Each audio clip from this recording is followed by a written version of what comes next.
Have you ever baked a pie for your sister's wedding, her favorite kind with vanilla and cinnamon, only to be told last minute that it's best if you don't come? That's what happened to me. And the truth? I had paid for part of the wedding. I covered rent, insurance gaps, even therapy bills, silently year after year. But when the big day arrived, I was erased like I never mattered. For years, I was the quiet backbone of this family, until I decided silence would be my boundary, not my burden.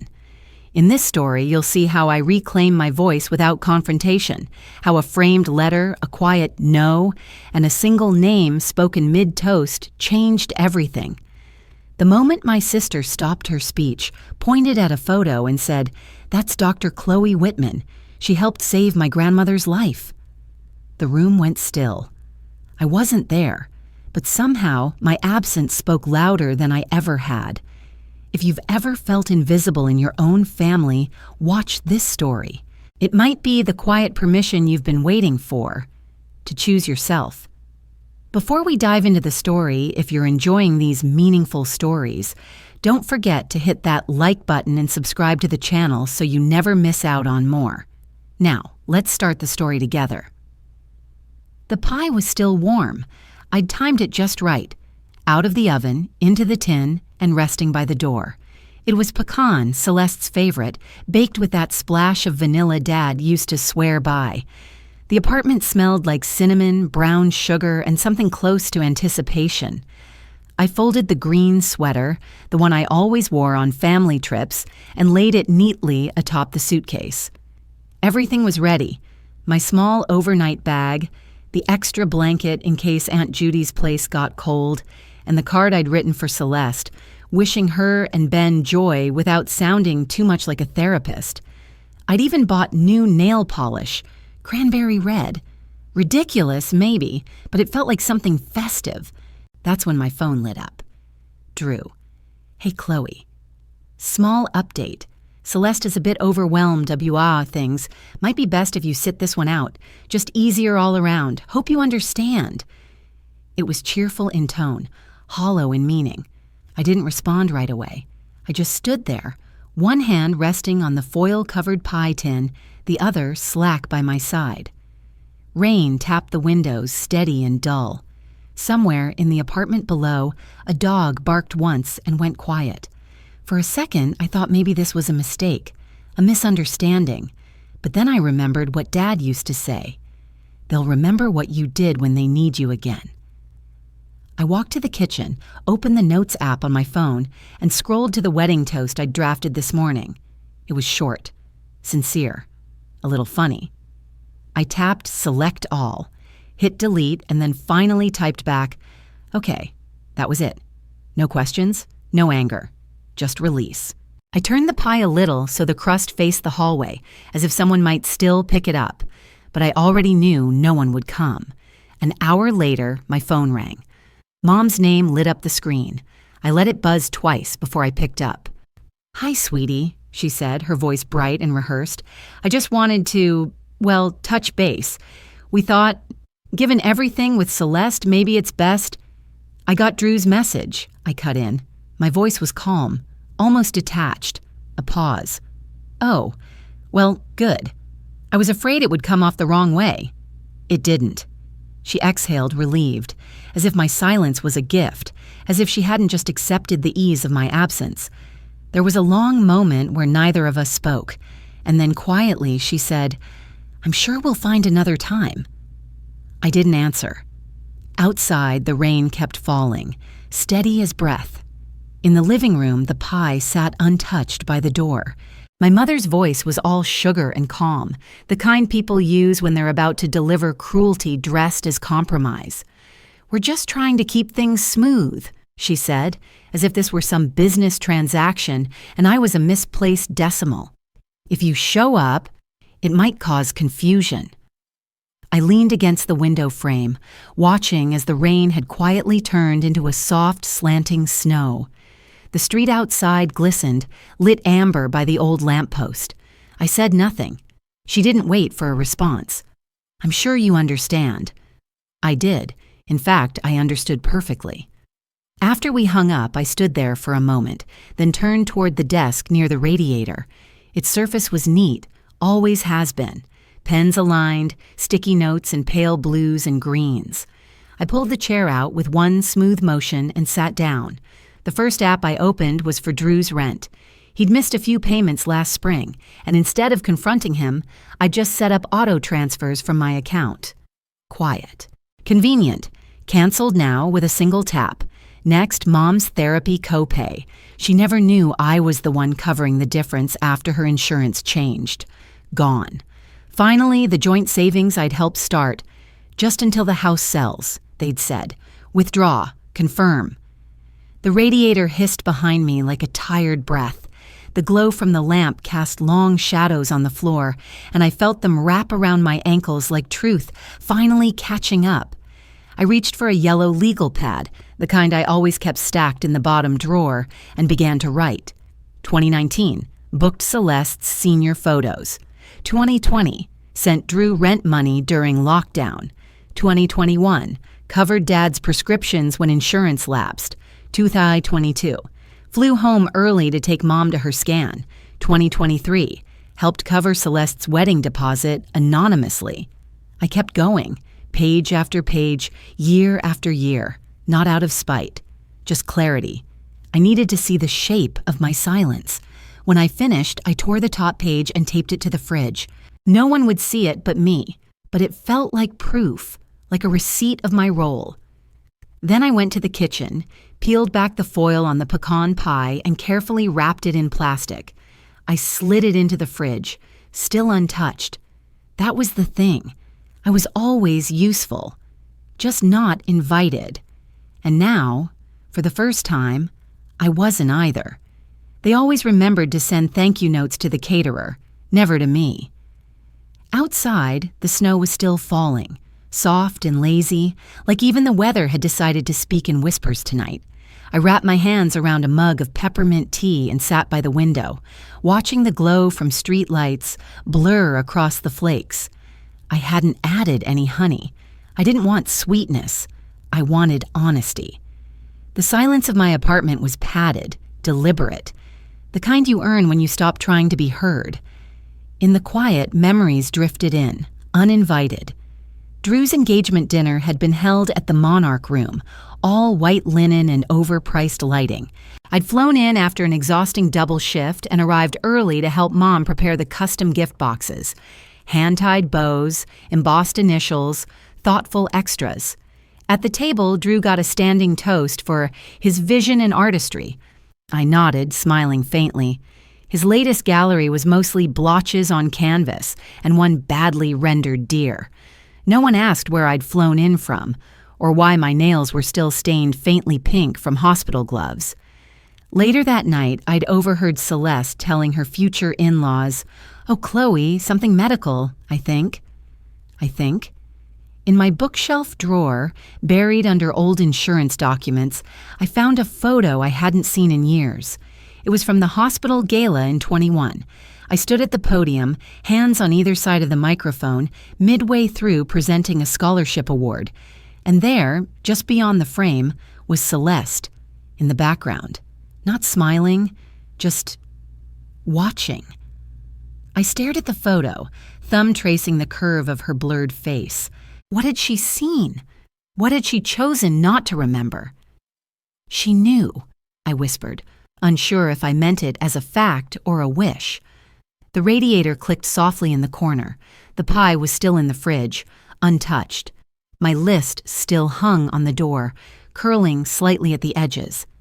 I didn't feel anger, not even loss, just space. Where once I'd tried to earn notice, I now placed boundaries, and it felt steadier than anything I'd known in years. That night, I slept without setting an alarm. At 6:12 a.m., my phone buzzed on the nightstand.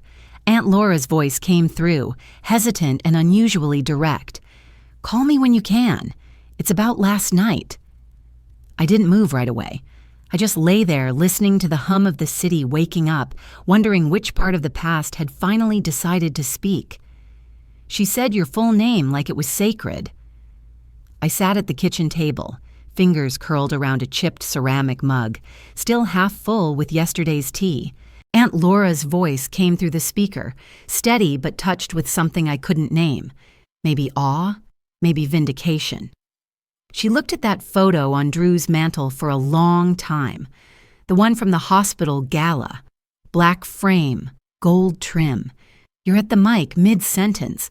I think the way the light hit your face, it just stopped her. The radiator hissed faintly beside me. I didn't say anything. I just listened, every breath like a pin dropped in still water. She didn't smile. She didn't tear up. Just this quiet recognition, like she'd finally turned a page that had always been stuck together. I could almost picture it. The wide reception hall, strings of soft lighting, the murmur of guests waiting for another bland wedding toast, and Celeste standing there in a satin dress, staring at a photograph. Mine. Aunt Laura exhaled. Then she raised her glass, interrupted her own toast, and said, "That's Dr. Chloe Whitman. She helped save my grandmother's life." I closed my eyes, trying not to flinch at the weight of being spoken aloud. The full name, the truth of it, publicly said. She didn't elaborate, Laura continued, just thanked everyone and left, quietly, no fuss. But people noticed. The room went completely still. Drew didn't say a word. I thought back to the last thing Drew texted me. "It's best if you sit this one out." I had, and somehow that silence had said more than any speech ever could. Laura sighed again, softer now. I don't think it was planned, but it mattered. People felt it. The call ended not long after. She had to get back to the reception. There were centerpieces to collect, vendors to tip. Life resumes, even when something profound has just split quietly beneath the surface. Later that night, as the snow thickened outside and the pie remained untouched in the fridge, I opened my laptop. Celeste's public page was trending. I hadn't checked it in months. There it was, a single post, no photo, just words on a white background. Some people show up before they're recognized. Some disappear when they're finally seen. I reread it 3 times. Not tagged, not explained, but unmistakably about me. Below, hundreds of likes, then thousands. Comments from museum directors, former patients, anonymous supporters. Stories about showing up, being overlooked, finding voice. I didn't share the post. I didn't like it. I just sat back in my chair, the kind that creaked slightly when you breathed too deeply. For the first time in years, I didn't feel invisible, but I didn't feel exposed either. I felt still. Recognition didn't require presence. Truth didn't need applause.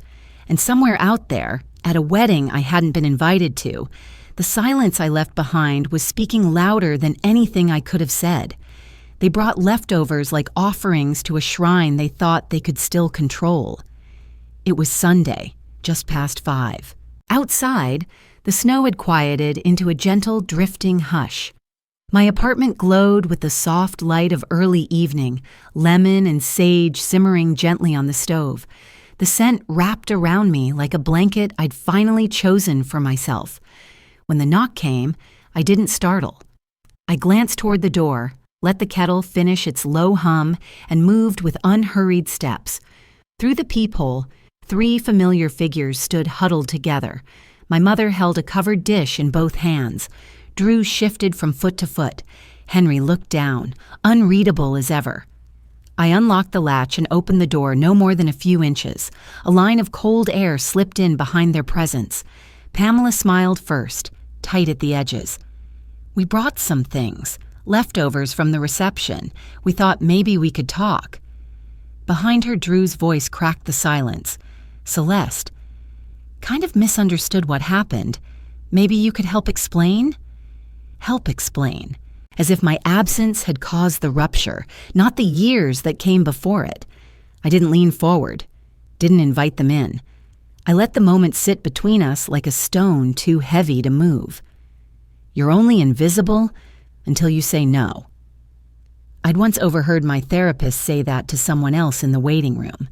I didn't forget, And now, standing in the doorway of my own home, I understood it in my bones.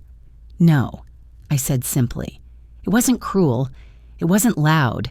It was a truth offered without apology. Then I closed the door, slowly. Not a slam. Just the final click of something long overdue. I waited a moment, hand still on the knob. From the other side came the soft murmur of voices, confused, maybe pleading, then retreating. I didn't listen. Instead, I walked back to the kitchen. The lemon and sage had steeped long enough. I poured myself a cup, steam rising in delicate curls. The tea was still warm. I sat at the same table where I'd first listened to Aunt Laura's voice, where I'd written down every unseen offering of the past decade, where I'd quietly chosen myself over their approval. Outside, the snow kept falling. It didn't rush. It didn't ask for permission. It simply continued, unbothered by who noticed. So did I. The photo came down last year. In its place, a letter. Morning poured through the windows, soft and golden, catching the dust in the air like tiny dancers. Chloe's apartment was quiet, save for the faint gurgle of the coffee pot and the distant creak of the radiator heating up. She wrapped both hands around her mug and let the warmth settle into her palms. Above her desk, the letter sat framed in dark walnut wood. Its corners were square, the glass spotless. The ink on the thick ivory paper had faded just slightly, just enough to feel like it belonged there, like it had always been meant for this space. Celeste's handwriting curved with intention, elegant and measured. "You reminded my grandmother she still mattered, and you reminded me that truth doesn't need to raise its voice."